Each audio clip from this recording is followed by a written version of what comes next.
Social media पे emerge हुए हैं, विच आर वेरी डिसहार्टनिंग। आपका social stature is so much loved by everyone, और फिर एक तरफ हम देखते हैं कि कहाँ दिल्ली की स्ट्रीट्स पे आप इतनी बुरी तरह से आप हताश हैं, परेशान हैं। क्या हुआ एग्जैक्टली अर्चना? मैं पहले तो ये बताना चाहती हूँ कि ये कॉन्फ्रेंस कराने का मेरा सिर्फ मकसद यही है कि जो लोगों के जहन में जो अलग अलग सवाल चल रहे हैं और लोग देख रहे हैं, और मतलब ये सब चीज़ें जो सडनली मेरे साथ हो चुकी है उसके बारे में मैं आपको बता सकूँ।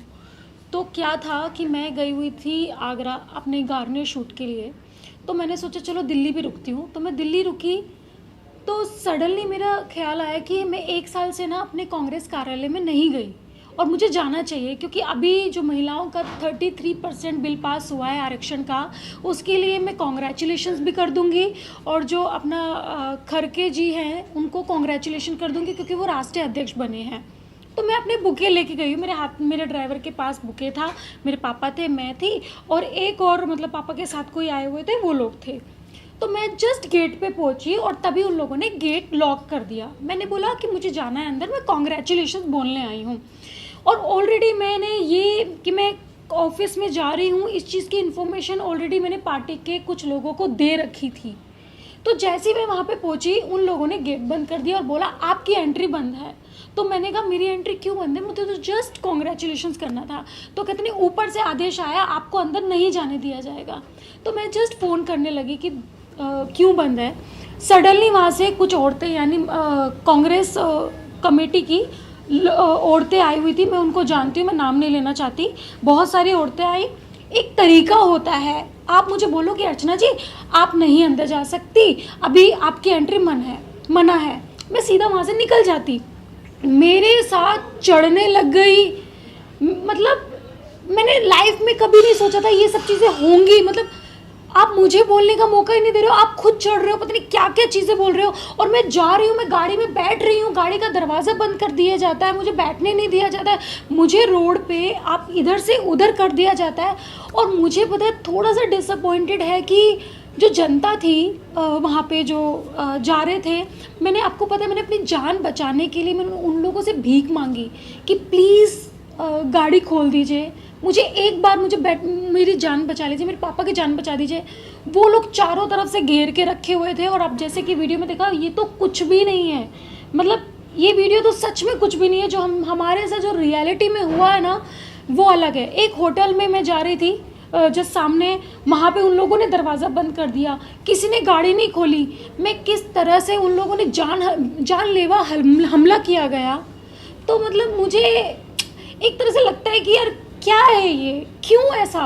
और मुझे ये भी पता है कि इस चीज़ के पीछे कौन है, कौन क्यों कर रहा है, मतलब मुझे समझ में नहीं आता। तो मुझे कभी कभी ना होता है कि ये मतलब मेरे पापा डायबिटीज़ के पेशेंट हैं, उनको लात मारी गई सरे आम, मतलब आप सोच रहे हो रोड पे मेरे बाल नोचे गए, मुझे धक्का मारा गया, मतलब पता नहीं। और ऊपर से एक बंदा मेरे कान में आके कहता है आप यहाँ से निकल जाइए वरना और भी पब्लिक आ रही है और पब्लिक में कुछ भी हो सकता है।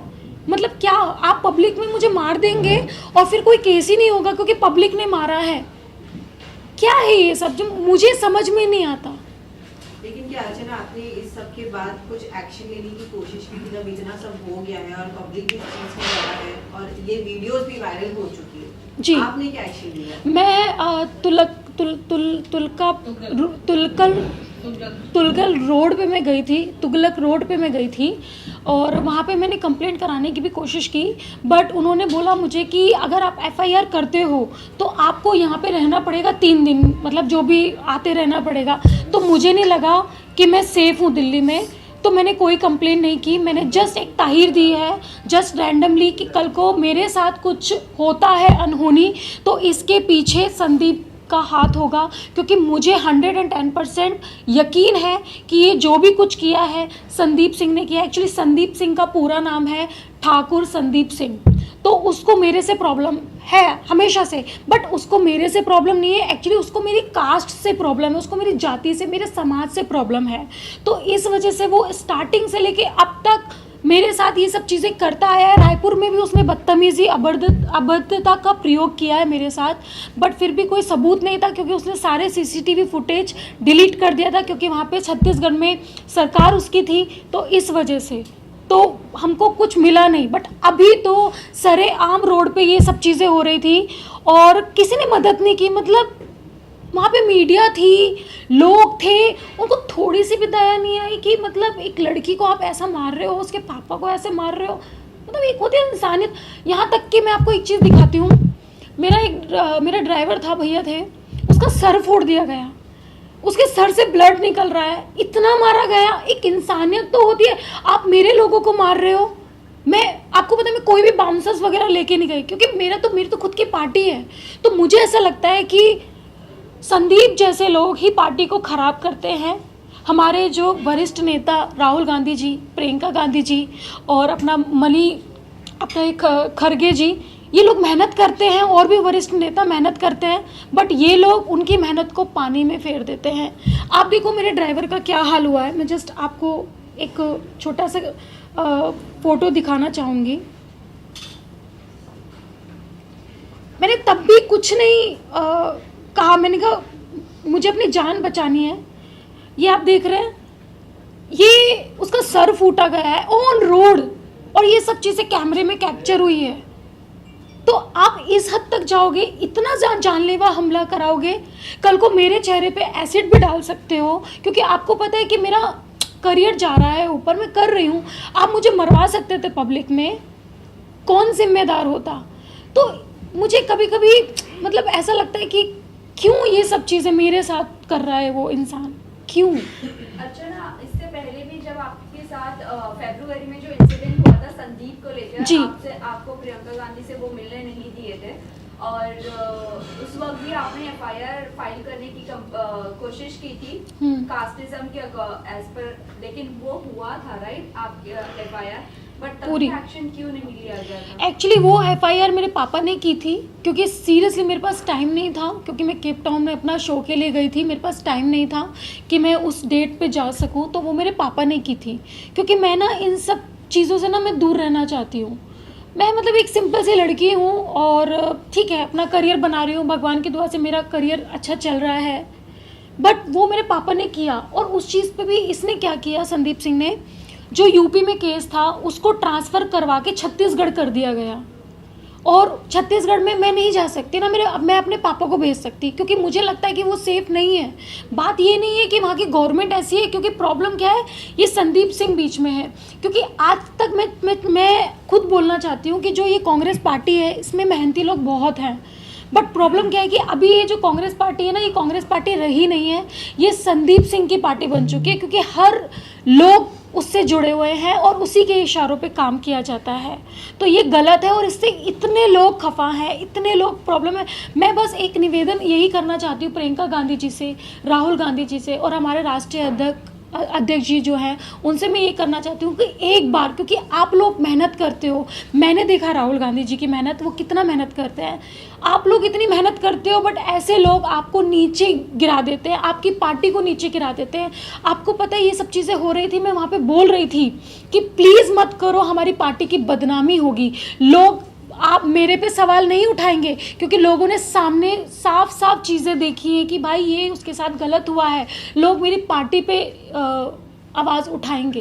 तो ये सब चीज़ें गलत है। तो मुझे ऐसा लगता है कि कांग्रेस कमेटी बिठा के इस चीज़ पे कड़ी से कड़ी कार्रवाई करनी चाहिए, राहुल गांधी जी को, प्रियंका गांधी जी को और अपना राष्ट्रीय अध्यक्ष जो हमारे हैं उनको और सोनिया गांधी जी को।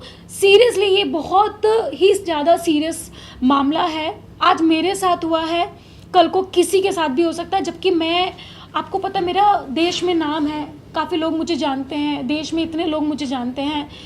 मेरे जैसी लड़की का साथ ये हुआ है कि मैं रोड पे इधर उधर भीख मांग रही हूँ अपनी जान बचाने के लिए। मेरे पापा को धक्का मारा गया, उनके पेट पे लात मारा गया, तब भी किसी ने मदद नहीं की। तो मुझे लगता है कि नॉर्मल लड़की सेफ नहीं है। अर्चना जी, इससे पहले भी कांग्रेस पार्टी पर इस तरह की घटना हुई है, प्रियंका चतुर्वेदी थी जो अब शिवसेना में है। क्या लगता है कि कांग्रेस पार्टी के अंदर महिलाओं की इज्जत नहीं होती, आपको नहीं लगता है? देखो कांग्रेस पार्टी की अगर ये विफल है कि जो टॉप लीडरशिप है, राहुल गांधी है, पूरी तरह से फेल हो गए कहीं ना कहीं? नहीं, राहुल गांधी जी कभी फेल नहीं हो सकते, क्योंकि वो एक मेहनती इंसान है और वो अपनी मेहनत दिखाते हैं। और रही बात, जैसे मैंने बताया, संदीप जैसे लोग जो पार्टी से जुड़े हुए हैं, जो उनकी बैकबोन बन के बैठे हुए हैं, मुझे ऐसा लगता है कि पहले उन लोगों को ध्यान देना चाहिए, क्योंकि वो ही सबको ख़राब कर रहे हैं। पूरी पार्टी को जो ख़राब कर रहा है वो ही ख़राब कर रहा है। और जो मेरी दुश्मनी हुई है, मैं बताती हूँ, संदीप सिंह के साथ मेरी जो दुश्मनी है, जो चल रही है, वो कहाँ से शुरू हुई। एक बार प्रियंका गांधी जी मेरे इलेक्शन में आई थी और मैं गाड़ी में बैठी हुई थी दीदी के साथ में। वो मुझे बहुत बहुत प्यार करती हैं, हाँ, मैं भी उनसे बहुत प्यार करती हूँ। मैं आज भी यहाँ पे बैठी हूँ, मैं नहीं चाहती कि मेरी पार्टी का बाल भी बाका हो, बट मैं ये चाहती हूँ कि हाँ, ये संदीप सिंह जैसे लोग जो बैठे हुए हैं पार्टी में, इन लोगों पे कड़ी से कड़ी कार्रवाई की जाए, इनका सच पता किया जाए कि ये लोग क्यों ऐसा कर रहे हैं, किससे मिले हुए हैं, क्योंकि यही लोग पार्टी में ख़राब कर रहे हैं। तो मैं कहा थी कि जब दीदी गाड़ी में बैठी थी तो दीदी ने मुझे एक बात बोली थी। दीदी ने एक बात बोली थी कि अर्चना, यू आर वेरी स्ट्रॉन्ग और तुमको ना मायावती जैसी दबंग नेता बनना है, ठीक है। ये बोलते दीदी के, और मैंने कहा हाँ दीदी, आपका सर पे हाथ रहेगा तो मैं उनके जैसा बनने की कोशिश करूंगी। Muscle Blaze Biozyme Whey with 50% higher protein absorption. इस बात पे इसको ये लगा कि भाई अब दीदी इसके क्लोज हो गई है, और मतलब ये नहीं चाहता कि मैं एक दलित परिवार से आती हूँ, ये नहीं चाहता कि कोई दलित परिवार का कोई लड़की या कोई लड़का या दलित परिवार का कोई बच्चा आगे बढ़े, क्योंकि ये हमारे समाज से स्टार्टिंग से ही चिढ़ता आया है। आप यूपी उठा के देख लीजिए, कहीं भी हमारे समाज का ना जिला अध्यक्ष है, ना कोई प्रदेश अध्यक्ष है, यहाँ तक कि कोई प्रदेश अध्यक्ष भी थे अपने बृजलाल खाबरी जी, उन्होंने इनको तक सस्पेंड करा दिया। तो आप खुद सोच सकते हैं कि इसको कितनी दुश्मनी है। बट ये भूल गया, जब बाबा साहब अम्बेडकर थे तब हम लोगों ने पानी तक की लड़ाई की थी, और आज तो फिर भी बहुत दुनिया आगे जा चुकी है। सोशल मीडिया से कुछ भी नहीं छुपता, जनता से कुछ भी नहीं छुपता, सबको सब कुछ सच्चाई पता है। अभी जिस तरह आपने कहा कि दलित लोग इम्पोर्टेंट है और एक्टिंग करियर भी इम्पोर्टेंट है, दोनों को ही मैं मैनेज करूँगी। बट हाँ, ये है कि कुछ टाइम पे मैं पॉलिटिक्स में नहीं इन्वॉल्व हो पा रही थी, क्योंकि मैं यहीं पे इतनी बिजी थी। बट अपने समाज के लिए मुझे बहुत कुछ करना है और उसी के लिए मैं आई हूँ, तो वो तो मैं करूँगी, वो मैं कभी नहीं छोड़ूंगी। और इंडस्ट्री से मुझको पैसा मिलता है, नाम मिलता है, फेम मिलता है, तो वो भी मैं करूँगी। तो ऑफकोर्स जैसे एक औरत घर संभाल सकती है, जॉब कर सकती है, तो मेरे लिए भी दोनों इक्वल ही रहेंगे, दोनों को मैं कभी नहीं छोड़ सकती। विशाल, आपका लास्ट क्वेश्चन। जाते जाते अपने फैंस और व्यूअर्स को आप क्या कहना चाहोगे? बस मैं ये कहना चाहती हूँ कि ये बिकॉज ऑफ आपकी वजह से ये चीज़ें हुई हैं, क्योंकि कुछ वीडियो डली थी, बट संदीप सिंह ने वो वीडियो डिलीट करवा दी गई है पैसे देके, और मतलब लाइक फ़ोन करके।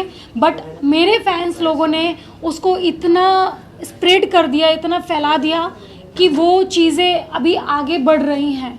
तो thank you so much my all fans, जो भी मुझे पसंद करते हैं, जो भी मुझे प्यार करते हैं, थैंक यू सो मच। आज आप मेरे साथ हो, यानी आप मतलब हर महिला के साथ हो। और हाँ, मैं जनता को एक चीज़ बोलना चाहती हूँ जो मैंने सच में देखी है।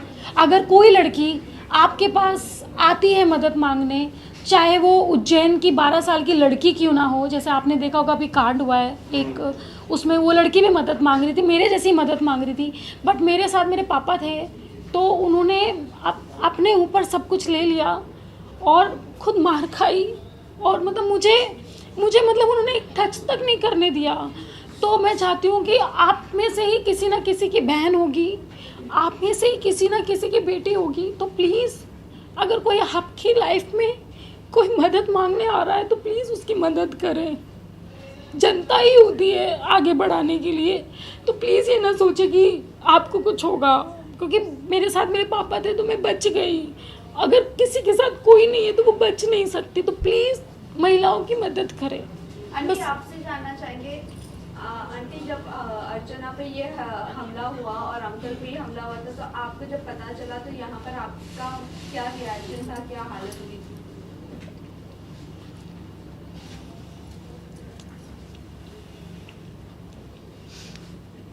मैं तो जैसे पता चला, मैं तो घर में बहुत परेशान हो गई थी क्यों अभी मैं इतना जानती नहीं हूँ इसके बारे में, राजनीति में मैं इसे मना करती हूँ। मेरी अकेली बच्ची है, तो जैसे हर माँ के बच्चा रहता ना, तो बस मुझे इसी का डर रहता। कहीं रात से 12 बजे से देर हो जाती, फ़ोन करके पूछती हूँ, थोड़ा देर में पूछती हूँ, बस यही डर रहता है मेरे को। तो अर्चना अभी मतलब आपका फादर का तबीयत कैसी है? ये मेरे पापा को थोड़ी चोट आई है, ज़्यादा नहीं, बट मेरे ड्राइवर का सर फूटा गया है, उसका पट्टी वगैरह कराई है। ठीक है, सारे ठीक है, मैं भी ठीक हूँ, बट मुझे सच में मुझे खतरा है क्योंकि ये चीज़ें मेरे साथ हुई है। अभी वो संदीप सिंह जो है और भी बहुत कुछ कर सकता है मेरे साथ, तो कल को अगर मेरे साथ कुछ होता है तो ट्रस्ट मी, इसके पीछे संदीप सिंह का ही हाथ होगा।